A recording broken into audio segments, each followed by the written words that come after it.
Morning, everybody. Doing okay this morning? And good weekends, I hope. Restful. Yeah, maybe. Yeah, organic this week. I know many of you.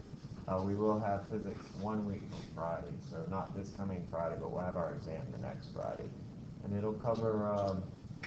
Gosh, where did we leave off? I guess chapters 3, 4. Didn't all of chapter 3? I think we're doing. Is that right? I think we got all of chapter 2 last time. Yeah, so 3, 4, and then maybe a little bit into 5. We'll see. Yeah, definitely into 5 because we're almost done with chapter 4. So be preparing for that. You'll see a lot of circuits on this test. Let's see. Let's do a few of our quicker questions. Understand we were left off at 4 point. What was it? 4 point what? 4. Had we done this one? No? Is this one we left off at? Okay. Well, on this one, I just showed you the answer, but I'll show it to you here. The one that produces more light is this circuit, because both of these have the same voltage. They both have 12 volts. And so each of these are brighter than these, which both have 6 volts, because these split up that voltage, and then these share the same voltage. So the one with the parallel circuit is brighter. Y'all did that with the little Christmas lights in your lab, I think, where you built series circuits or parallel circuits, and you find that the parallel circuits are brighter. All right, and you said we have not done this one either? All right, so how about this one? How much brighter is bulb A to bulb, how much is the brightness of bulb B greater or smaller than the brightness of bulb A? So is bulb B twice as bright as A? Is it the same brightness as A, half, a quarter, or is it 4 times as bright as A? How much brighter or dimmer is bulb B compared to A?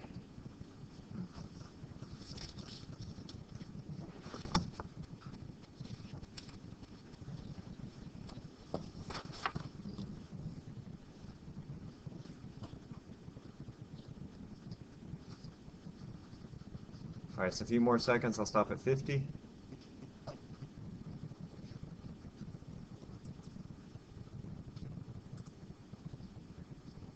Okay, good.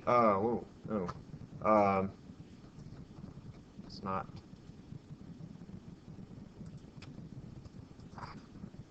All right, let's see. So the power here, or the voltage rather, on bulb A is 10 volts, and bulb B is going to be 5 volts. So our voltage is half what it was before. I know what you're thinking. The answer is not C, but you're thinking that because P is equal to VI. And so you say, well, gosh, my voltage is half, so that means my power is half. But I also have half the current, so actually my power is a quarter the power. Because I have a half squared basically. So since I have half the voltage here, I actually have a quarter of the power. This is where those different expressions for power come in handy. So remember we had P was equal to VI. But then we made substitutions into that from Ohm's law, and we came up with these two alternate expressions of the power. That is that it's V squared over R, or it's equal to I squared times R.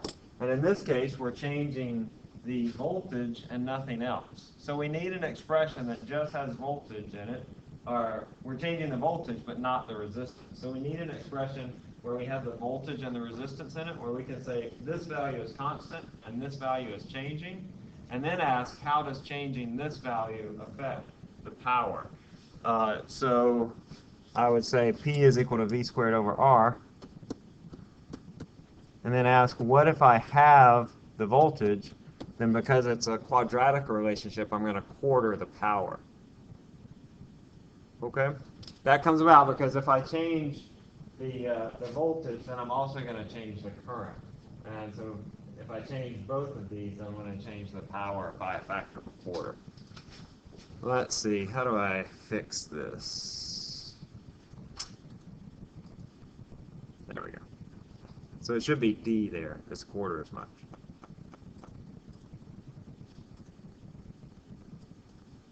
Or what happens to the voltage across the resistor R1 when I close this switch? So if I close the switch, adding in this resistor to the circuit, what happens to the voltage here? Does it increase, decrease, or stay the same? The voltage will do what the current will do. So if the current goes up, the voltage will go up. If the current goes down, the voltage goes down. Or if the current stays the same, then the voltage will stay the same.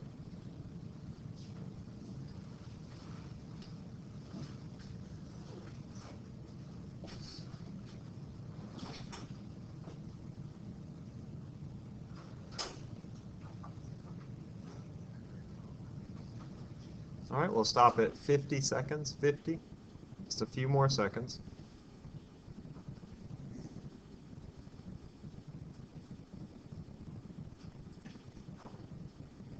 Okay, let's see. So maybe put stay the same.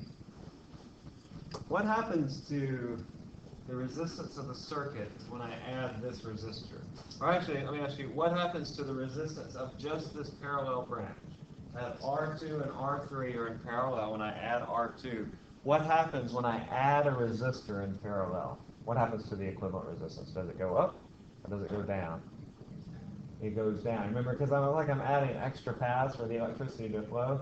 So then the electron says, oh, it's easier for me to get here. Even though you just added 1,000,000 ohms, it actually gives me an extra path to go through. So it doesn't matter the size of the resistor that you're adding. You're still going to decrease the overall resistance. So if I decrease this resistance here, that means I'm going to decrease the overall resistance of the circuit. And if I decrease the resistance to the flow of electricity, what's going to happen to my current? It'll go up, right? Because it's easier to push electricity through that circuit. And so if my current goes up, that means that the current through this resistor will also go up, which means that the voltage across this resistor will go up. You can think about it in a different way, that this resistance decreases. That's the important part, that this resistance decreases. So the voltage across this part of the circuit goes down, so this voltage has to go up. So you can think about it in terms of the current. Since this resistance decreases, the total resistance of the circuit decreases, so the current goes up. If R goes down, I goes up. You have that inverse relationship. So that means if the resistance goes down, the current here goes up as well. This resistance decreases, the current through here will increase, meaning that the voltage across R1 will increase.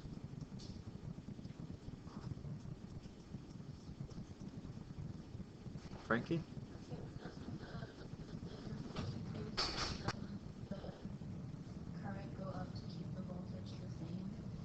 So that's a good point.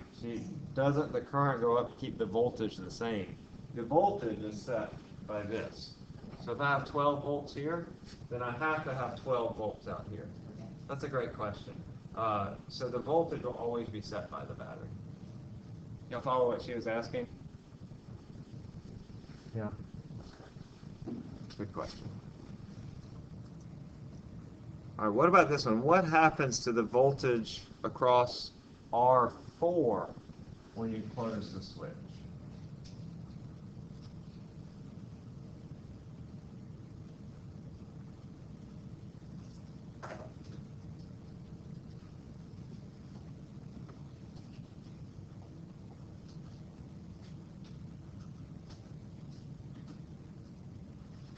All right, let's stop at 35. 35.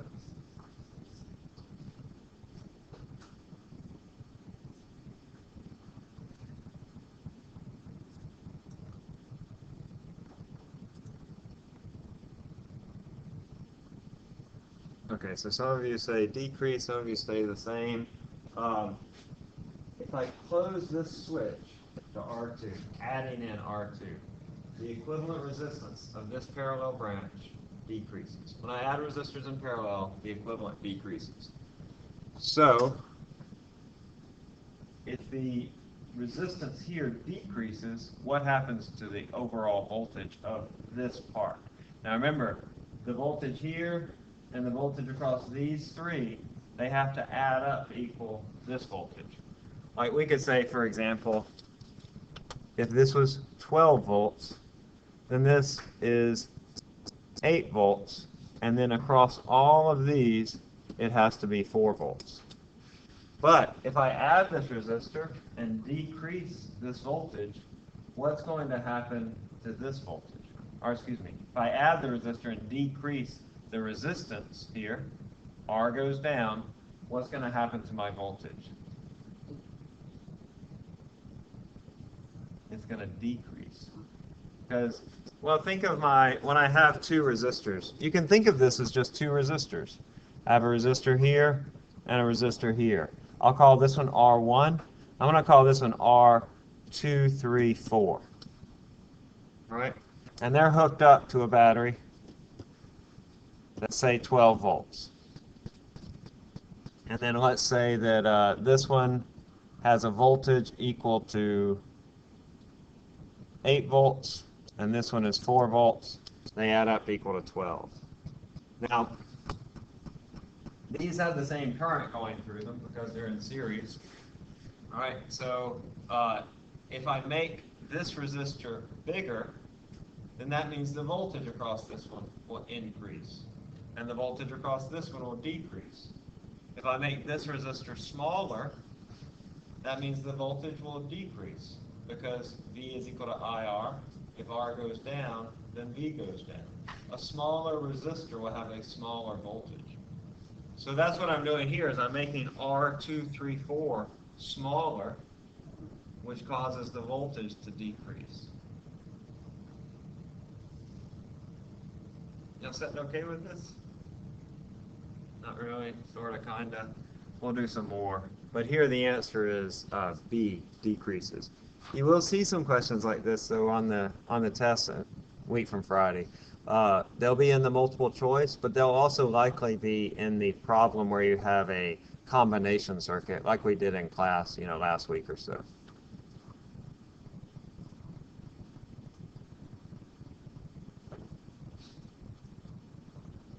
All right, which of these resistors has the greatest current going through it? Is it R1, R1 and R2 the same? Like they both have the greater current? R3 and R4? Or is it R5? Or do they all have the same current? Think about these branches of this circuit, how they're different in their resistance, and then how the current splits up as it goes through the circuit.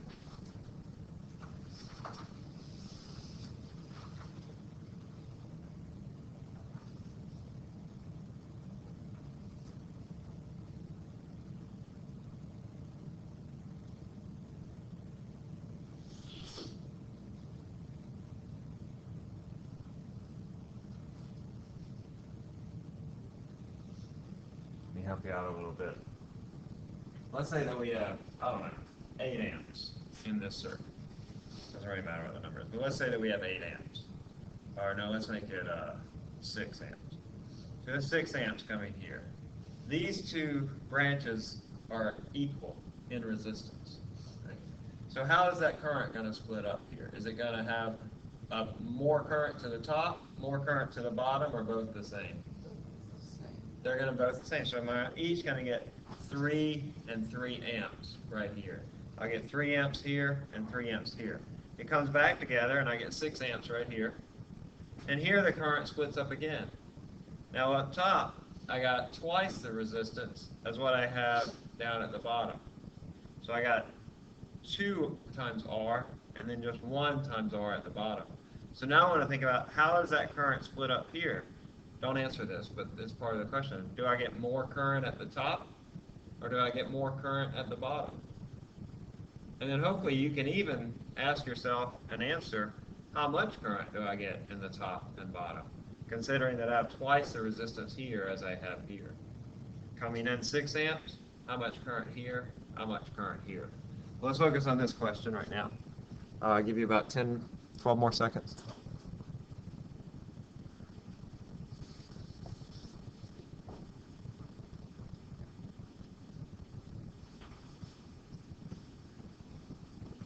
All right, let's stop at 2:30.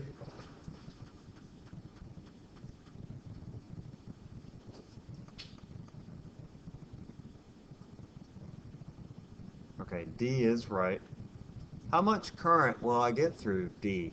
Am I going to get A, 6 amps? I'm asking, how much current do I get through R5? Do I get 6 amps? Do I get 4 amps? Do I get 2 amps? Or do I get 1 amp? What is my current that I get through R5?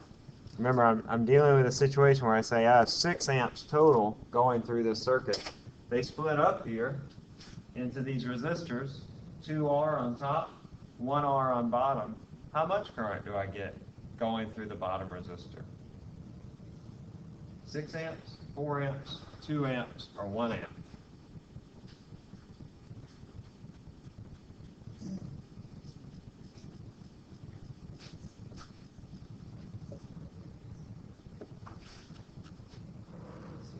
All right, let's stop at 40.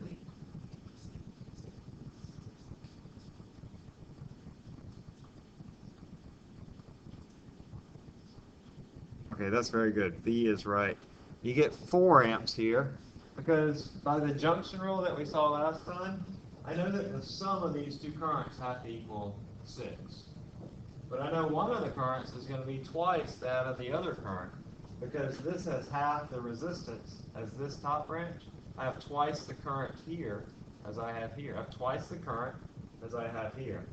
And so 4 and 2 are two numbers that add up to 6, but one is twice the other. So I'm going to have 4 amps here and 2 amps here. 4 amps and 2 amps. Why did the coach go back to the bank? To get his quarterback.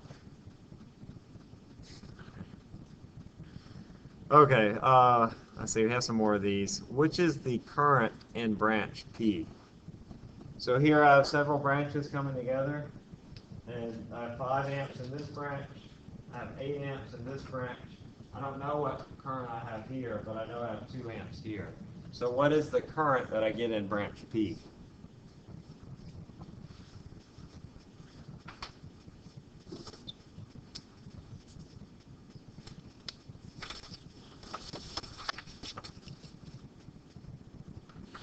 All right, let's stop at 43. 43.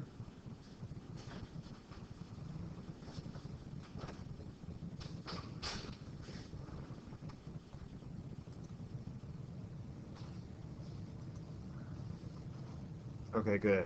D is right. You're going to get 6 amps there because I have 8 amps coming in. And I have 2 amps going out. And so I have to have 6 amps going in. What current do I have here? I'm going to have 3 amps here. That's called our junction rule. We use that with our multi-loop circuits, but we've been using it all along regardless with parallel circuits. That whatever current I have coming in, I have to have going out. We're going to skip this one. Well, let's try this one. Which of these equations is valid for the circuit below? So remember last time we did multi-loop circuits and I showed you how to apply the loop rule and the junction rule? These are a series of loop rules that have been applied to this circuit, but only one of them has been done correctly. So pick out the equation that has been done correctly. Now remember those little rules and guidelines that we have. When I go from low to high potential, that's a positive change in potential. When I go from high to low potential, that's a negative change in potential. When I go with the current, that's minus IR. When I go against the current, that's positive IR. And the loop rule is applied to a closed loop, beginning and ending at the same position.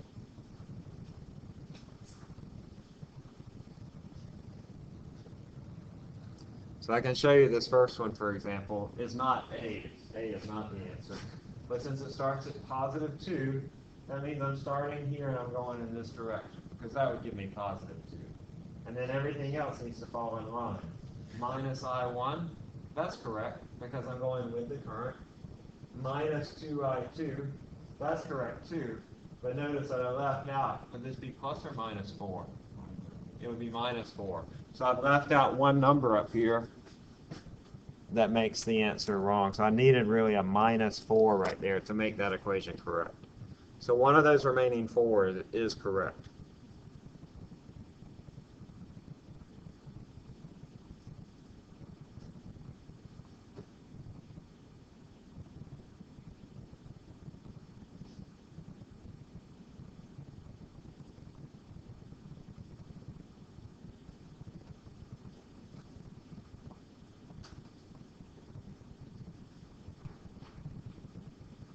All right, let's do about 10 more seconds.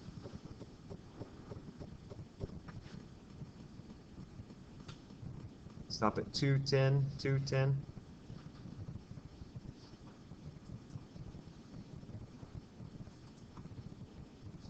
Okay, good. C is right. Although notice here that actually AC is really just what we wrote for A, right? We just added in that -4. But let's look at the wrong ones. I have 2 minus 2I1. I know that can't be right because I don't have a 2 ohm resistor that has I1, that has the current I1. This resistor has I2, so that can't be right. So B is not correct. I3 minus 4, that would be over here. I have 1 I3. I need to be going from this direction to here in order to get positive 1 I3. And then I have minus 4. If I was coming down here, that should be a positive 4. But then I'm missing this 2I2. It's just all messed up. This is all wrong. It would have to be a positive 4 and a plus 2I2 and then a minus 6. And I'd have to include this in there. This fourth one is just way messed up. And then here I have 2 minus 1I1. So 2 minus 1I1 minus 3I3. What should that be? It should be plus 3I3. Minus 6. Minus 6 is correct, but they left off the plus 1I3. All right, so this should be a positive 6, and it should be a plus 1I3 there to make that correct. But C is the right answer.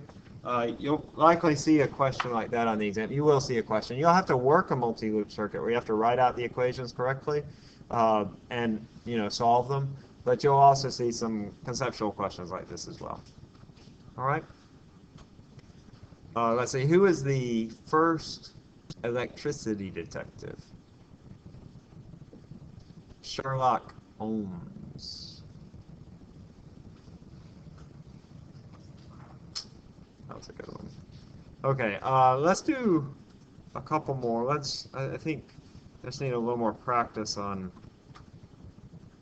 those questions like you didn't do too well. Let's look back. Oh my gosh, let's see what we got.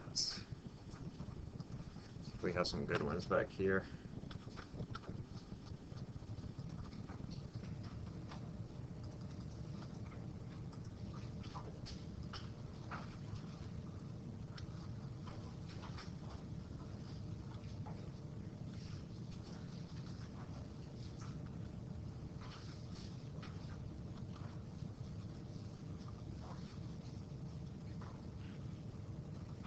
I don't have a whole lot of good ones.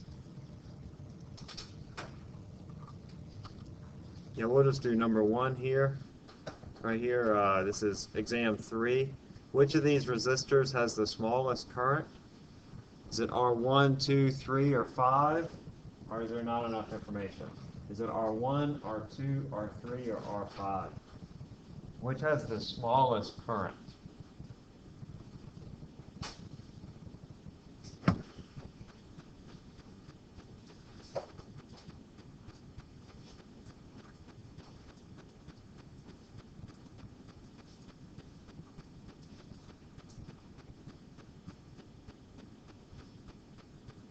All right, let's stop at 42 seconds, 42.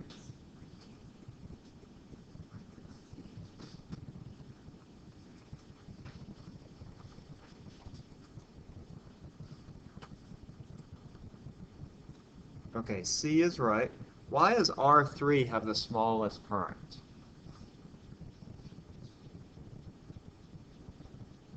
Think about it. Why does R3 have the smallest current? Well, let's say that we get, I don't know, 10 amps or whatever. We get the full 10 amps here, but then it splits up into 3 pieces. And the smallest current is going to go where the resistance is the biggest. And so I got 4 ohms here. What is my resistance of this branch? It's 6 ohms. It's not 2 ohms, it's 6 ohms. So this branch is going to get less current than this branch. It's also going to get less current than this branch. All right, let's ask another question. Which of these gets the biggest current? And we can use the same options. Which gets the biggest current? Are 1, 2, 3, or 5?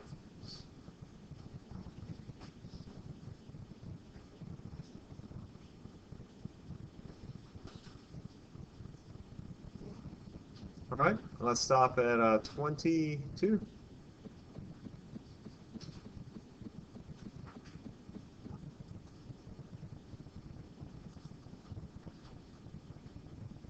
Okay, good. The first one gets the biggest current. In fact, it gets all the current, right? Because it's in series.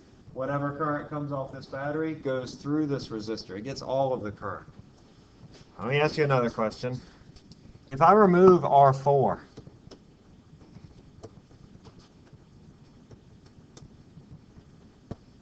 what happens to the voltage across R1?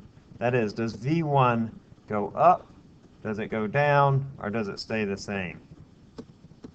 If I remove R4, what happens to the voltage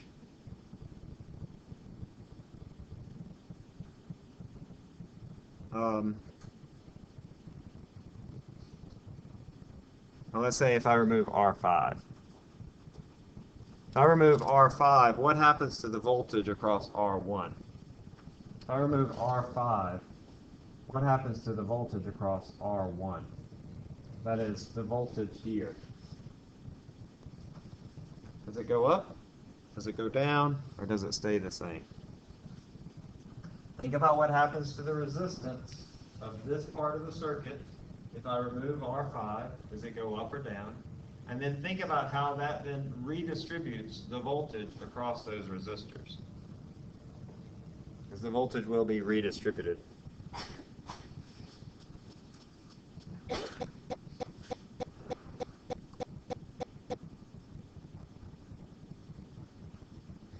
All right, let's stop at 52.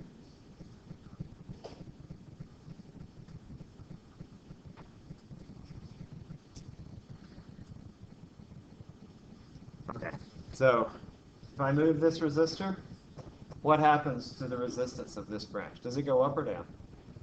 Goes up. It goes up. Because I've removed a path. Thank you, I appreciate your confidence. But if I remove a resistor, I remove a path for the electricity to flow. And if I do that, the resistance goes up. So if I remove this resistor, the resistance of this branch goes up. And if the resistance of this part goes up, the voltage across this part also goes up, which means the voltage across here is going to go down. So the right answer is B.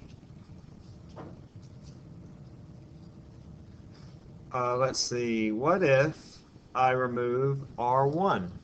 What happens to the voltage across R2? So now I'm not removing R5, I'm removing R1. And I want to know what happens to the voltage across R2. What happens to the voltage across this one if I get rid of that one? Does it go up, down, or does it stay the same? What happens to the voltage across R2? Does it go up, down, or stay the same?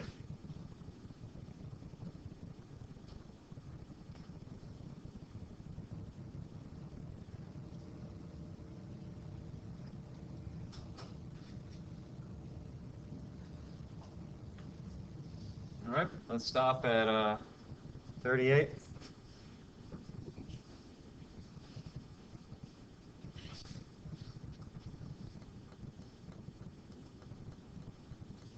Okay. Yeah, so if I remove this, that means, let's say I have 12 volts here. And let's say before I had 6 volts here and 6 volts here. If I remove this resistor, that means all the voltage is going to be on this resistor. I'll have the full voltage of 12 volts. So the voltage here, if I remove this resistor, will increase. So A is the right answer here. My voltage will increase. What happens if I have this circuit and I remove R4? So now I have neither R1 nor R4, but what happens to the voltage across R2?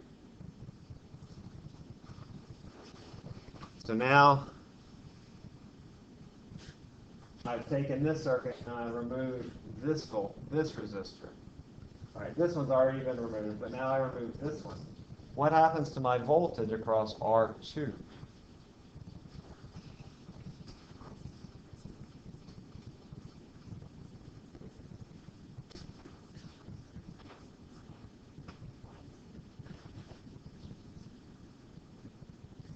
Okay, let's stop at 38. 38?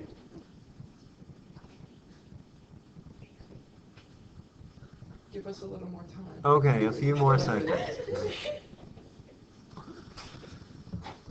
Oh. You stopped it anyway. I gave you like 5 more seconds. The answer here is it stays the same. Okay?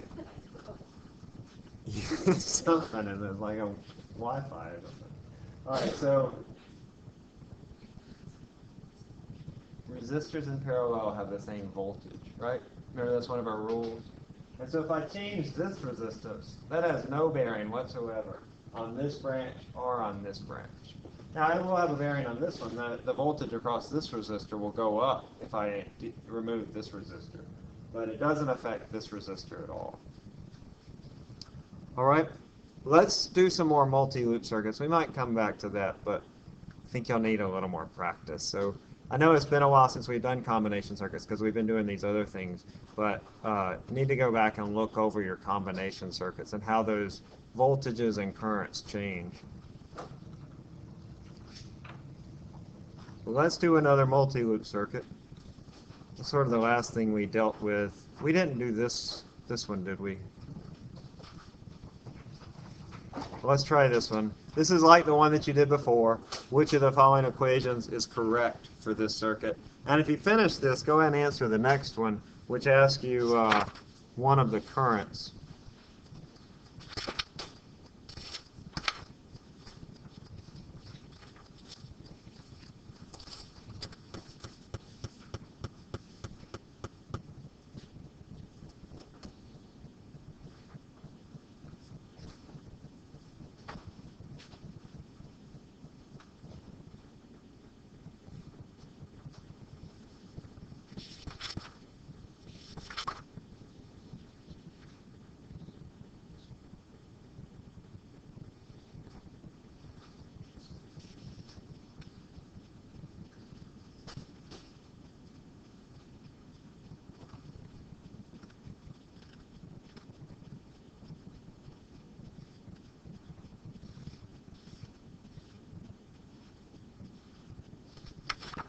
All right, let's stop in about 10 seconds.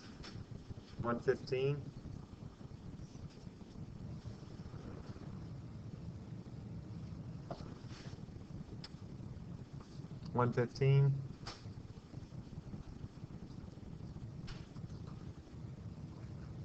All right, good. B is right.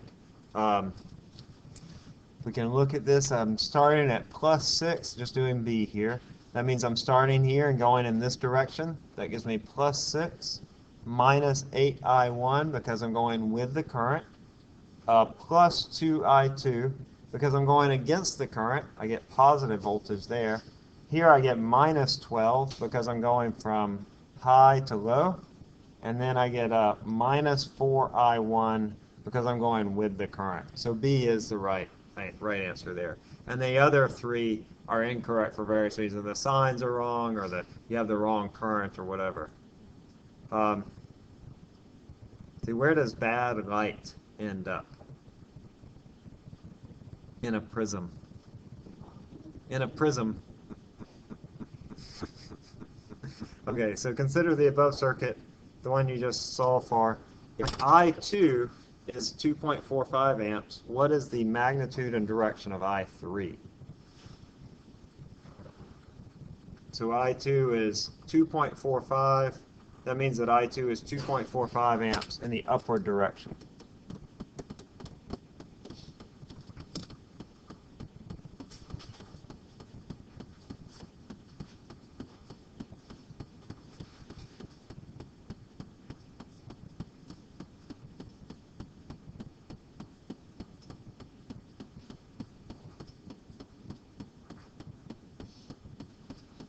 you'll need to write your loop rule and solve. It's not going to be a system of equations. You should just be solving one equation. But you'll want to choose a loop in your circuit and write out the loop rule for that loop, and then solve for I3. So you'll initially have two unknowns, I2 and I3 in it. But now you know I2.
All right, let's do about 15 more seconds.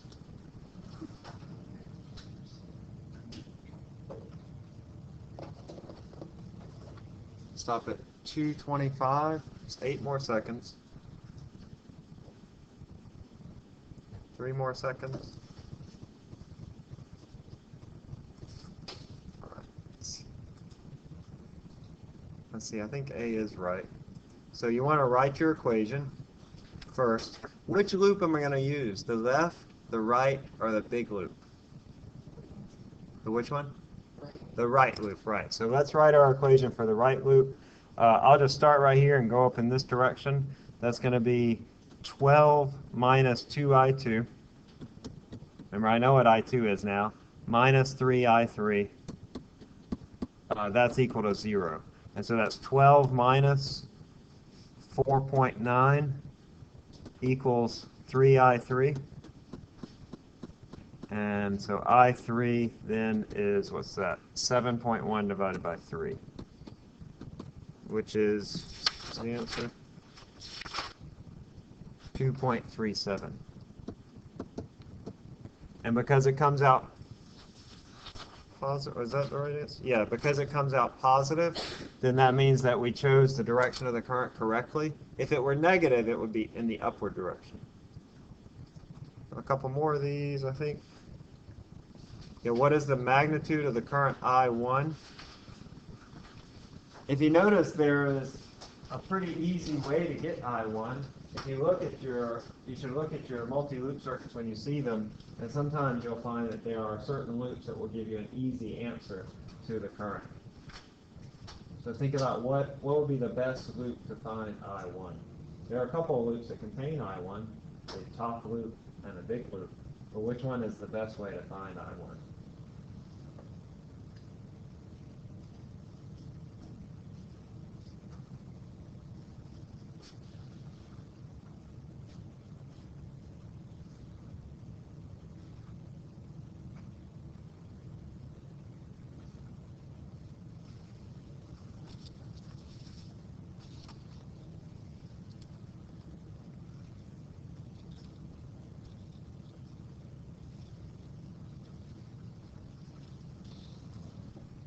Okay, doing really well so far. Let's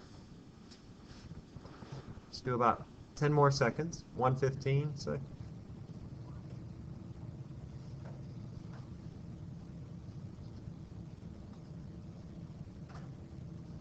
All right.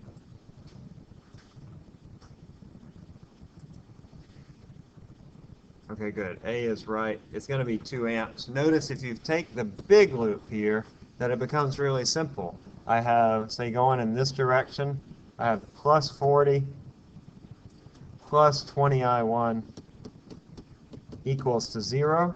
There are no resistors in that bottom loop, so that's what makes it so easy, because the I2 is not part of your equation. And so you only have one unknown. So I1 is equal to -2. So the answer, I was just looking for the magnitude, but the negative means that the current's not going in this direction, instead it's going in this direction. Right? Any closed loop in a circuit, you can apply the loop rule. Another one of these equations, let's try this one. Which of these is correct?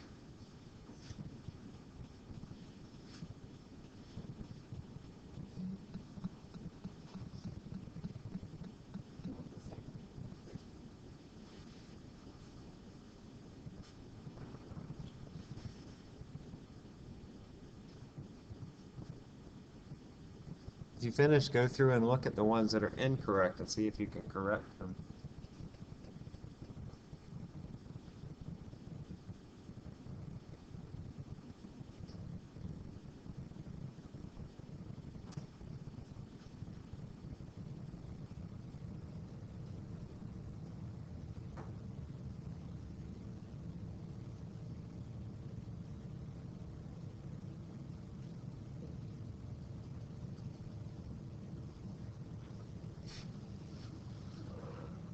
All right.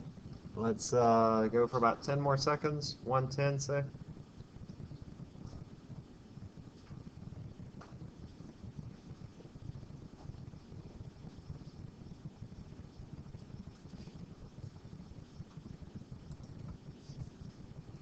right, good. A is right. Let's look at the ones that are incorrect and correct them too. I'm not going to go through A, but let's look at B. It's I1 plus I2 equals I3. It should be, I have I1 going out, I3 going out, and I2 going in. So it should say I2 equals I1 plus I3. That would be the right junction rule for this circuit. I have 45 I1. That's going in this direction against the current. So I have 45 I1 plus 20 I2. All right, that would be correct. The only problem here is it should be plus 40 and then come back up. Also, they're sort of out of order, but that's okay. And then I have 80 I3 plus 1 I3 plus 30. So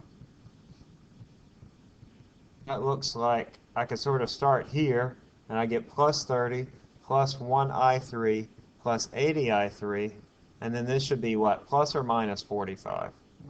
It should be minus. So I can make this one correct just by making that negative.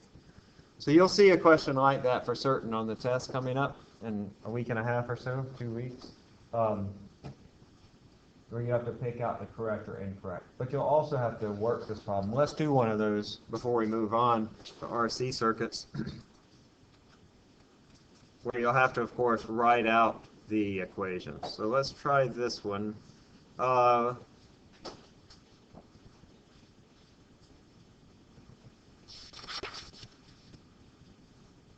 Let's at least set up the equations for this, and then we'll sort of describe how we can solve those system of equations. Actually, let's make this a little bit easier, this problem. We're going to make it easier by removing this 8 ohm resistor. So we're just going to take this one out, but treat it otherwise the same.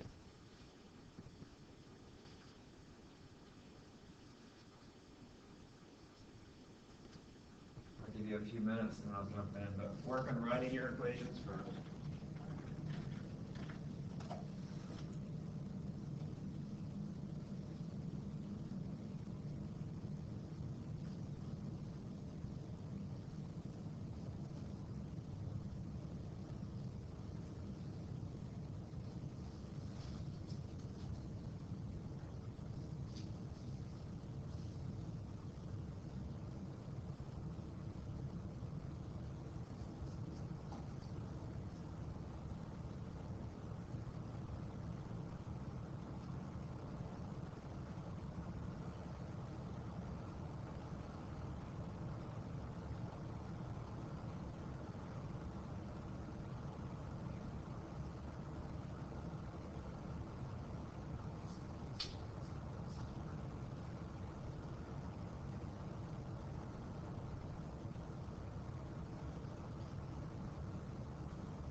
Just another minute, I'll jump in there.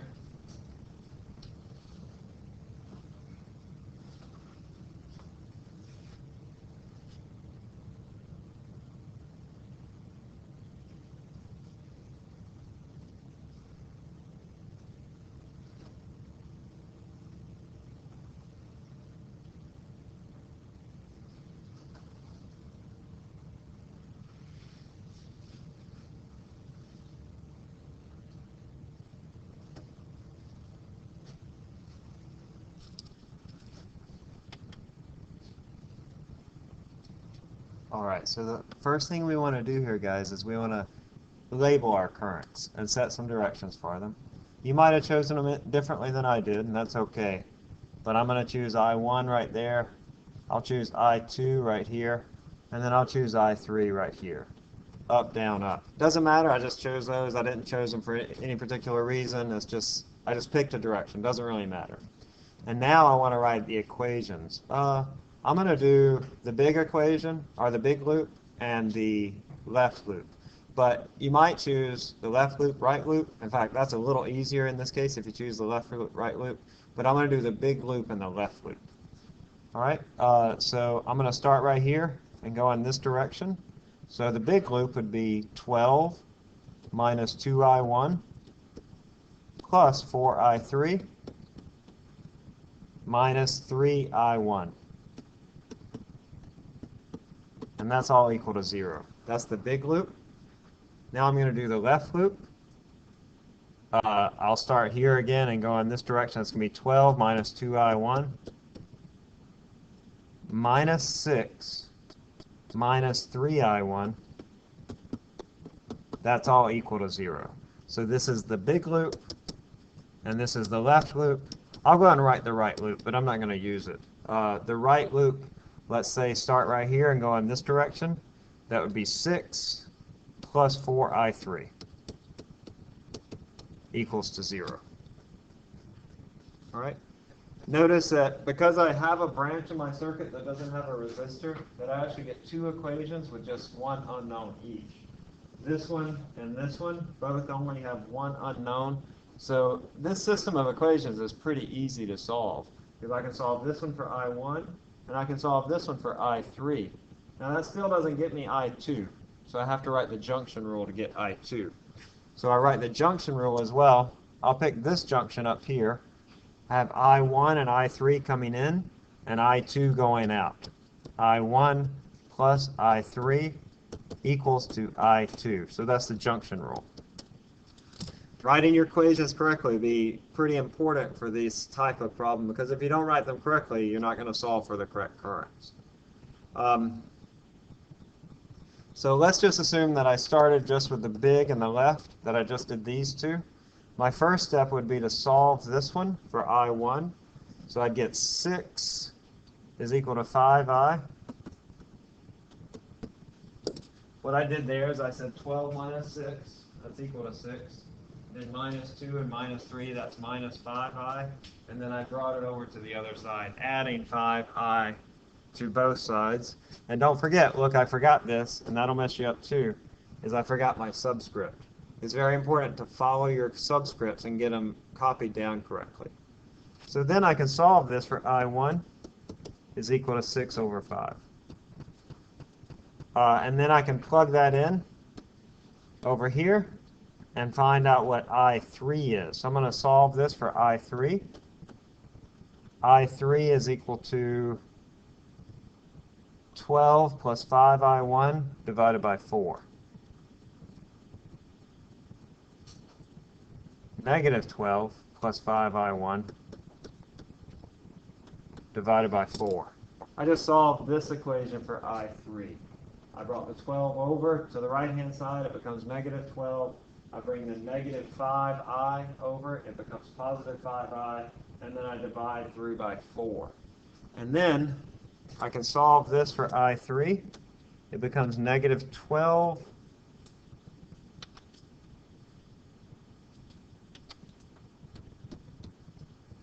5 times 6/5 is 6, so plus 6 divided by 4, that's 6/4, or negative 3/2 amps. That negative means that I chose I3, the direction, incorrectly. Instead of up, it should be down. Now that I know I1 and I3, I can solve for I2.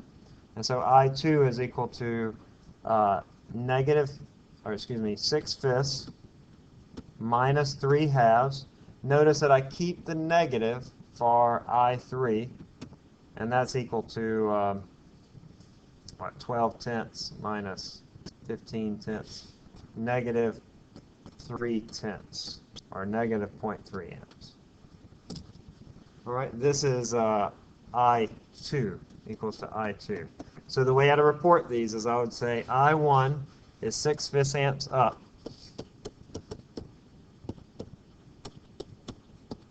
I would say I2 is 3/10 amps. And I2, what I labeled it down, so it should be up. And then I3 is 1.5 amps, or 3 amps. I3 I had up, it should be down. So it's not until the very end when I account for the signs of those currents. You should also be prepared to solve a more complicated system of equations, like one that we've done before and like one that's in your homework. You might see either. Like you might have one that's really simple like this, where you have 2 equations with only 1 unknown each. Or you might have 3 equations, each with 2 unknowns. You won't have any equations with 3 unknowns. Why wouldn't I2 be down? I2 we found to be negative 3/10 amps. And since we had initially chosen it down, and I2 came out as a negative value, then it has to be the opposite direction. You might have done it a little bit differently. It depends on the directions that you choose and the currents that you choose, but those are the right answers. You should still get the same answers. Look at the homework. There's an example in the homework for these multi-loop circuits, and you can look at every test you've ever done. On many of the tests we have, you solve it by identity, by Gaussian elimination, create an identity matrix. We did that last semester, I don't know if you remember. So we're not going to do that on this test, so don't worry about that if you see that in the old test. Okay? All right, y'all have a great day. I'll see you Wednesday. We're going to wrap up this chapter on Wednesday.